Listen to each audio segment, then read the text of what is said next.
नमस्कार, आप देख रहे हैं एम न्यूज 24/7 और मैं हूं आपके साथ निलोफर अंसारी।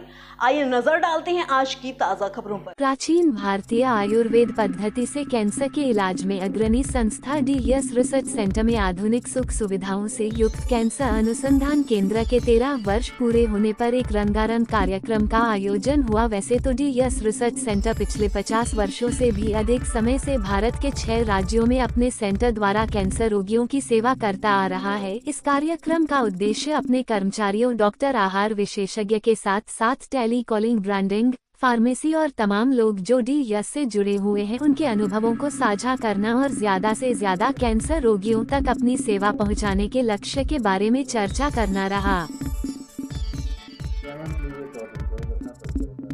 मेरा नाम मंजरी बाजपेयी है। मैं डीएस रिसर्च सेंटर वाराणसी में डाइटिशियन के तौर पर काम।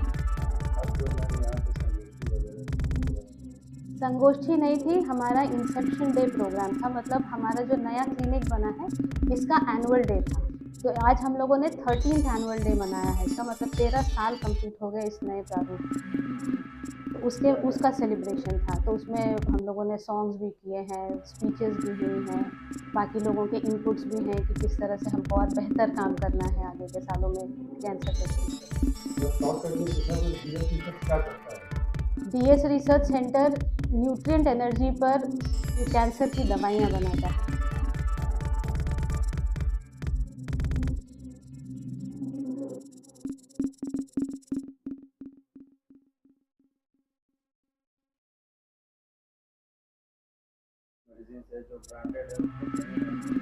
ऐसा मुझे लगता है कि ये भ्रम की बात है। इसको सरकार द्वारा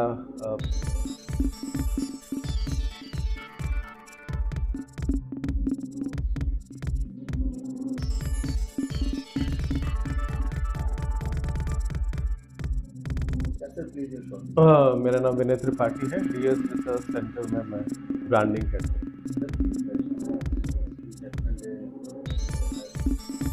देखिए, इंसेप्शन डे हालांकि डीएस रिसर्च सेंटर को स्थापित हुए 50 वर्षों से अधिक हो चुका है, लेकिन जैसे हर चीज़ें अपडेट होती हैं, आयुर्वेद में भी एक अपडेशन मांगता है। इसी को ध्यान में रखते हुए डीएस रिसर्च सेंटर ने सभी तरह की सुविधा युक्त इस तरह के सेंटर को शुरू करने का काम किया, जो सबसे पहले कलकत्ता में हुआ, उसके बाद बनारस में सन 2011 में। आज 13 वर्ष उसको पूरे हो गए हैं। सुविधा युक्त करने का मतलब लोगों के बैठने की उत्तम व्यवस्था, डॉक्टर के केबिन, उन्नत केबिन, आधुनिक केबिन, फार्मेसी की अच्छी व्यवस्था, हर तरह के रिसेप्शन पे सुख सुविधाएं न सिर्फ कि जो भी रोगी डिटेल्स चाहिए उसको प्रॉपर डिटेल मिले, इंटरनेट के थ्रू उसको मेल पे जवाब मिल जाए, अपॉइंटमेंट्स मेल के थ्रू हो जाए, घर बैठे रोगी फ़ोन से और डॉक्टर से, डाइटिशियन से जुड़ा रहे, कुरियर के माध्यम से दवाइयाँ मंगा ले। तो ये सारी चीज़ें हमारी करीब 13 वर्षों पूर्व शुरू हुई, जिससे रोगियों को बहुत फ़ायदा मिला और कहीं भी देश दुनिया के किसी कोने से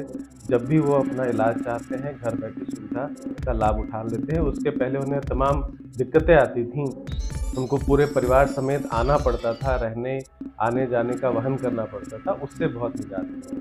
तो उस नए सेटअप का आज 13 वर्ष पूरा हुआ, जिसको पूरे डीएस रिसर्च सेंटर के doctor, dietitian, MD, HR, clinic head, मैं ब्रांडिंग हेड या तमाम सारे लोग मिलके जिनकी भूमिका उन सबों ने मिलके उत्साहपूर्वक उसको बनाया।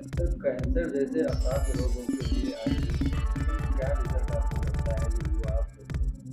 और देखिए, होता क्या है कि मैं आज ये बात जिक्र कर रहा था कि आज से 20-25 साल पहले जब मैं सुनता था कैंसर का नाम तो ऐसा लगता था कि शायद ये बीमारी कभी ठीक नहीं हो सकती। लेकिन उस मिथक को, उस भ्रम को तोड़ा डीएस ने जब मैं यहाँ आया और अपने आंखों के सामने मैंने देखना शुरू किया कि कैसे एक रोगी जिसको कुछ महीने, कुछ दिन दिए गए हैं, वो यहाँ का इलाज ले रहा है और ठीक हो जा रहा है। और सिर्फ ठीक ही नहीं हो रहा है, 5 साल, 10 साल, 15 साल, 20 साल रह रहा है और वो एक दूसरे को बता रहा है। ऐसे हज़ारों हज़ार पेशेंट बढ़ते जा रहे हैं जो हमारी दवाइयों से ठीक है। एक खराब जीवन शैली की वजह से ये बीमारी आती है, लेकिन हमारे यहाँ आयुर्वेदिक दवाइयाँ और साथ में उचित आहार व्यवहार और लाइफस्टाइल का जो हम उनको ट्रेनिंग देते हैं या बताते हैं, उससे बहुत तेज़ी से रोगी कैंसर लोगों के बीच में सर ऐसा